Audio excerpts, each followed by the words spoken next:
Sir గారికి బెండకాయ మసాలా తినాలనిపించింది ఈరోజు. అడిగిన తర్వాత చేయకుండా ఉంటానా?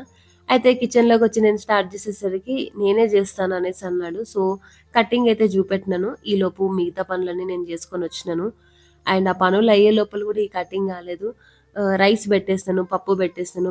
మసాలా కోసం ఏదైతే కావాలో అది కూడా ప్రిపేర్ చేసినాను. ఇంక అప్పుడయింది. సో, మసాలా ప్రిపేర్ చేసేసి మసాలా ఎట్లా పెట్టాలో కూడా అయితే చూపెట్టినాను. ఈలోపు మిగతా పనులు కూడా చేసేసుకున్నాను. కానీ కొంచెం టైం పడుతుందనేసి ఇంక నేనే పక్క నుండి చేసేసినాను. ఓవరాల్‌గా మా లంచ్ అయితే కంప్లీట్ అయిపోయింది. అండ్ అన్నీ టేస్ట్ అయినాయి. వాడేమన్నాడో తెలుసా? నా హ్యాండ్ ఉండడం వల్లనే బెండకాయ మసాలా ఇంత టేస్ట్ అయిందమ్మా అనేసి అన్నాడు. సో, ఇది కామన్‌గా కొట్టే డైలాగే కావచ్చు పిల్లలు. నేను కూడా చిన్నప్పుడు మా మమ్మీతోని అనేదాన్ని ఇదే మాట. సో, ఓవరాల్‌గా ఈరోజు ఇట్లా మంచిగా క్వాలిటీ టైమ్ అయితే స్పెండ్ చేస్తాం నేను, నా కొడుకు. పిల్లలకి అప్పుడప్పుడు చిన్న చిన్న పనులు చెప్పడం వల్ల తప్పేం లేదు. వాళ్ళు కూడా చాలా విషయాలు నేర్చుకుంటారు గదా!